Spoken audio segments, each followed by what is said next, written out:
میں کبھی کبھی اپنے مرکز آنے کے لیے طلباء علماء کو دعوت دیتا ہوں اور دوران دعوت ایک اشکال کا جواب بھی دیتا ہوں تاکہ ان کا ذہن کھل جائے۔ بعض طلباء مجھے خود کہتے ہیں، اس لیے مجھے بات کہنی پڑتی ہے۔ مجھے واقعتاً بعض طلباء نے کہا کہ استاد جی ہم نے بعض حضرات سے مشورہ کیا کہ ہم نے وہاں جا کے سبق پڑھنا ہے، تو ہمیں بعض اساتذہ نے فرمایا کہ اس کے پاس کوئی نئے دلائل ہیں جو ہمارے پاس نہیں ہیں، اس نے کوئی نئی کتابیں پڑھانی ہے جو آپ نے ہمارے مدرسے میں نہیں پڑھی، وہاں کوئی نیا علوم ہے جو آپ نے نہیں پڑھے، 10 سال ہمارے پاس ٹھہرے ہو، اب مزید اس کے بعد جانے کی کیا ضرورت ہے۔ مجھے کئی بار تو ایسی باتیں آتی ہیں، تو پھر میں سمجھانے کے لیے بات کہتا ہوں کہ بات اب آپ اچھی طرح سمجھ لیں، دلائل ہمارے پاس الگ نہیں، وہی دلائل ہیں جو آپ نے مدارس میں پڑھے ہیں۔ ہمارے پاس کتابیں الگ نہیں، وہی کتابیں جو آپ پڑھ کر آتے ہیں۔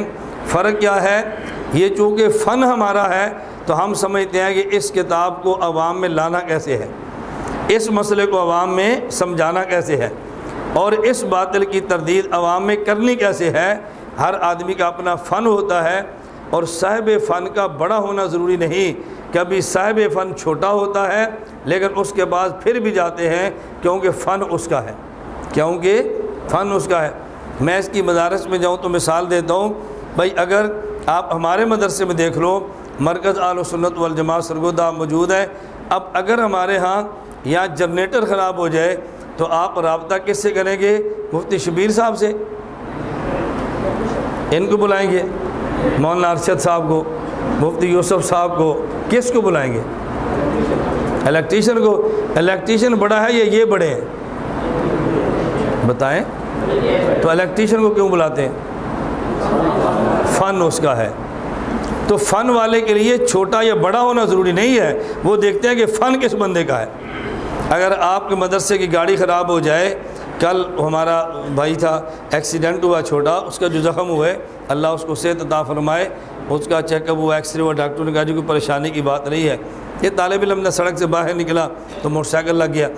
آپ بتائیں جب ایکسیڈنٹ ہوا اس کو فوراً اٹھا کے لائبریری میں لائے یا اسپتال لے گئے؟ کیوں؟ ڈاکٹر زیادہ نیک ہیں، ڈاکٹر زیادہ نیک ہیں۔ اب میں لڑنا شروع کروں بھائی نیک علماء ہیں اور آپ ڈاکٹر کے پاس جا رہے ہیں، کیوں؟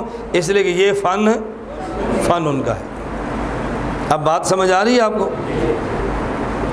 حضرت عمر بن خطاب رضی اللہ عنہ فرمایا، من اراد ان یسأل عن القرآن فلیات ابی بن کعب۔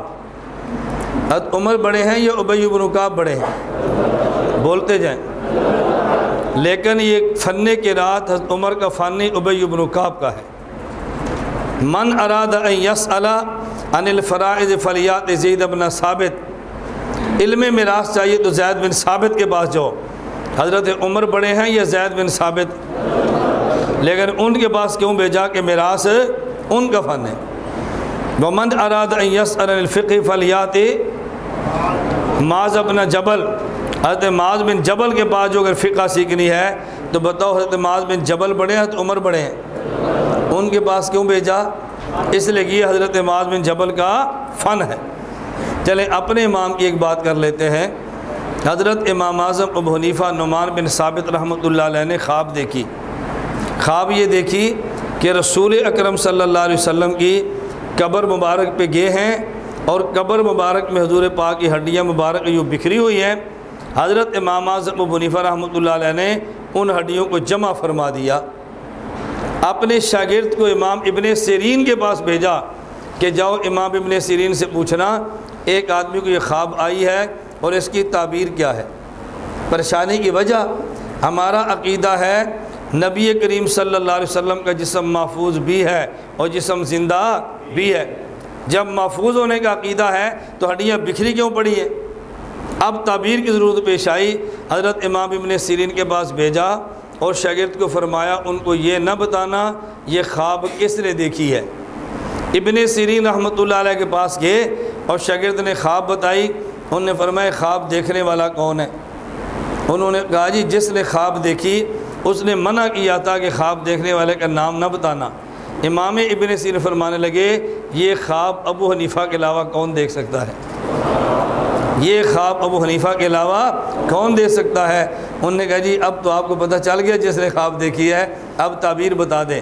امام ابن سیرین فرمانے لگے امام ابو حنیفہ کو جا کے بشارت خوشخبری دے دو کہ رسول اللہ صلی اللہ علیہ وسلم کی مبارک سنتیں جو دنیا میں پھیل گئی ہیں ان کو ایک جگہ جمع کرنے کا کام اللہ ابو حنیفہ سے لے گا۔ یہ تعبیر کیوں نکالی ہے؟ کیوں اس تعبیر سمجھ لیں، تعبیر نکالی کیوں ہے؟ میرے اور آپ کے نماز اور روزے کا نام دین ہے اور اللہ کے نبی کی ذات کا نام دین ہے۔ میرے اور آپ کے نماز اور روزے کا نام دین ہے اور اللہ کے نبی کی ذات کا نام دین ہے۔ یہ جو ذات بکھری پڑی ہے نا، اس کا معنی یہ ہے رسول اللہ کی سنتیں دنیا میں بکھری ہوئی ہیں اور ان کو یکجا کرنے کا کام اللہ نے واقعتاً امام اعظم ابو حنیفہ سے لیا ہے۔ انہو اول من دون علم الشریعہ ورتبہ ابواباً، جس آدمی نے سب سے پہلے شریعت کے مسائل کو جمع کیا اس کا نام نعمان بن ثابت ابو حنیفہ رحمۃ اللہ علیہ ہے۔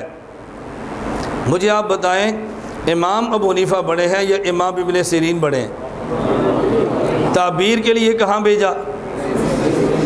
امام ابن سیرین کے پاس کیوں؟ اس لیے کہ فن ان کا ہے۔ تو جب کسی کے پاس جائیں تو یہ نہ دیکھیں یہ بندہ چھوٹا ہے یا بڑا ہے، آپ دیکھیں یہ فن کس کا ہے، آپ یہ دیکھیں فن کس کا ہے۔ اس لیے میں آپ سے کہتا ہوں اللہ کا جتنا شکر ادا کرے کم ہے کہ فرقے باطلہ کے رد کرنے کا اللہ پاک نے ہمیں فن عطا فرمایا ہے۔ اس باطل کی دلائل سے تردید کیسے کرنی ہے اللہ کریم نے فن عطا فرمایا ہے، اور ہم آپ سے چاہتے ہیں کہ ہمارے پاس تشریف رکھو اور یہ فن ہم سے لے لو۔ اب بات آپ کو سمجھ آ گئی ہے؟ اللہ ہمیں یہ باتیں سمجھنے کی توفیق عطا فرمائے۔